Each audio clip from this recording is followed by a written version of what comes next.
Before we start season 2, I just wanted to ask that you leave comments, specifically about some of the techniques that I propose. Often my tone's a little aggressive, and they're what I do and would love to learn from you. Enjoy season 2.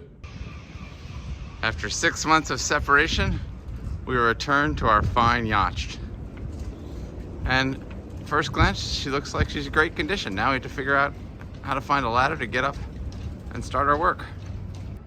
Here's a little tour of how the boat gets laid up for the winter. For starters, the cradle is quite substantial, and it holds the boat in 6 points, 3 on each side. Additionally, the keel gets supported. You can see the entire weight of the keel is being just placed on all these blocks. With the boat in the cradle, getting on board is a bit dodgy, so we created this technique for getting bags up. Gail attaches the jack line to the bag, and I pull it up. The only difficulty was filming and pulling is not easy at the same time. This avoids having to carry a heavy book bag up the slightly cumbersome ladder. Atlantic France gets plenty of rain. Problem with that during the winter is green algae likes to grow on the deck. So, first task of the year is to get rid of it all. But look at the view I have while working. Such a pleasure to be in France. A bit of basic boat soap, hard back-breaking labor, all cleans it up quickly. And the reward? A galette for dinner. While still on the hard, I glance over my shoulder and see one of the famous around-the-world racer Amoco boats sail by. I have to unfortunately return to rigging up Cyclops for an exciting sailing of season. Hope to see you out there, Cheryl. First up is changing the impeller. It will have sat there all winter, and it's good to put a fresh one in. A little bit overkill, but I rather be overkill and safe. Now you can notice there's a little bit of coolant in the hose, and so when I undo this cap, we gotta watch out for splash, but I have a nice little box down there to catch the splash.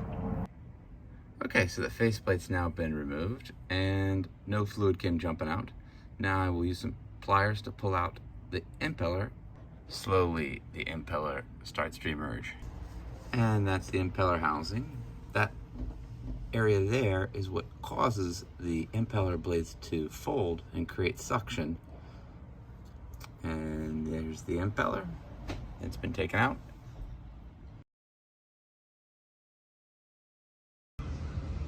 So the propeller is protected by this zinc, which is pretty much gone.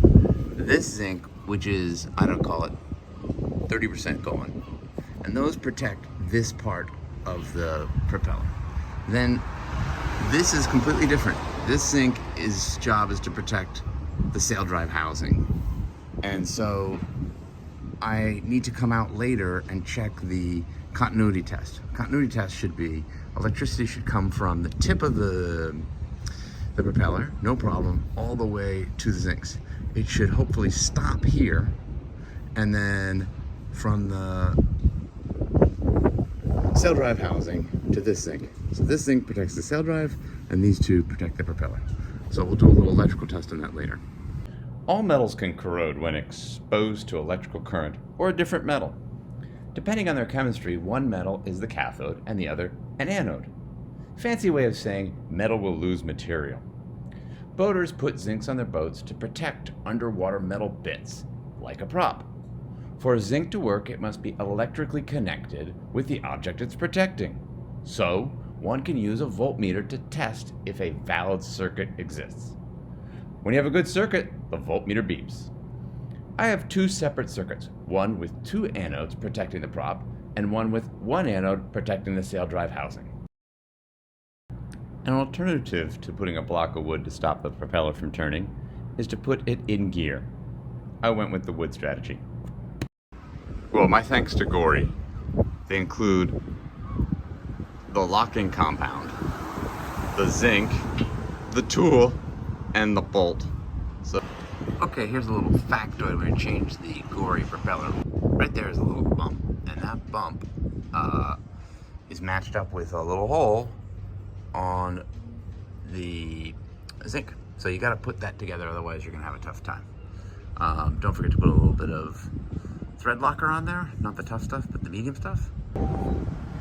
Okay, now we're gonna try to get these guys to come off. Whoop, no.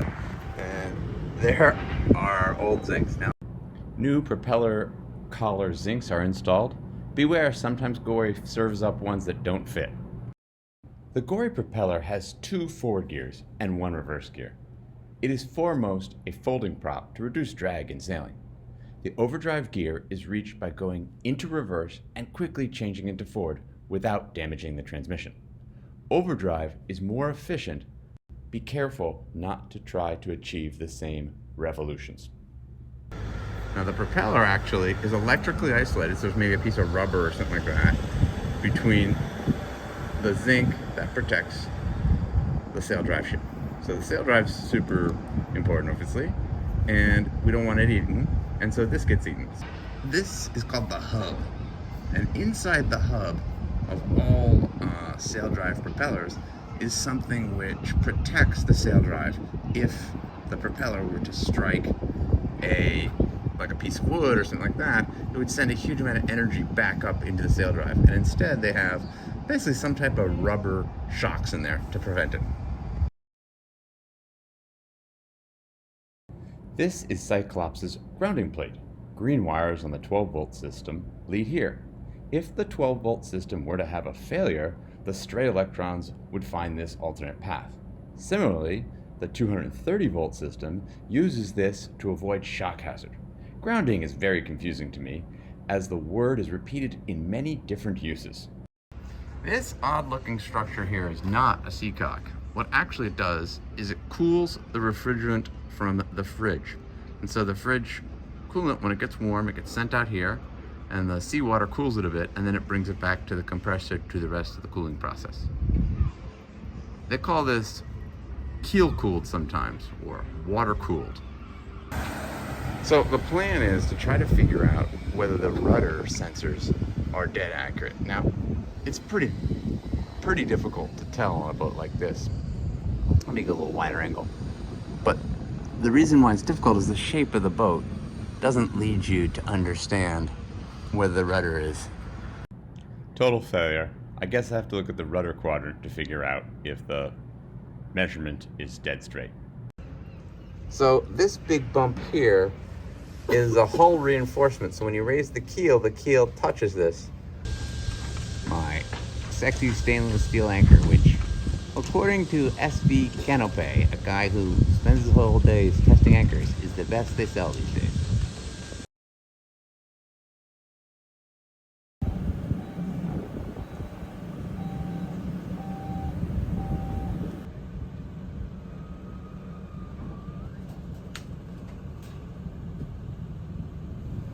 Ooh, that creaking noise when they raised the boat sure sent shivers down my spine.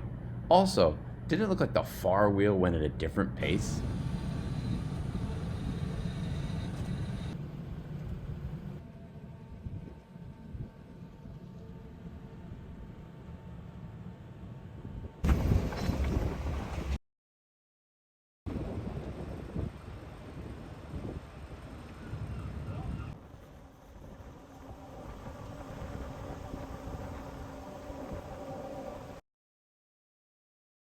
Cyclops has a 38 horsepower Nani engine, which is the pinnacle of simple engineering. The engine has only 3 fuses and 0 black boxes. However, my Volvo on my last boat had an electronic control unit that died frequently and stopped the engine from operating. Okay, the big Amoco boats are already in the water this morning. Maybe they're just waiting for Cyclops to see if I want to go race. We'll see. The red one's Sam Davies. She's from the UK. Well, somebody else is trying to put their boat in the water. They just seem to have a much longer punch list. This is an Amoco boat, pretty famous one. Modern high-performance catamarans are now made in the old subbase. This particular brand was so sporty that a Finnish roll-on roll-off ship had to rescue the crew when it flipped. Also located in the subbase, and very close to where Cyclops was stored, is Lorima. So if you're in the market for a super yacht, a mega yacht, a high-performance around-the-world racer, Lorima will provide you a nice mast.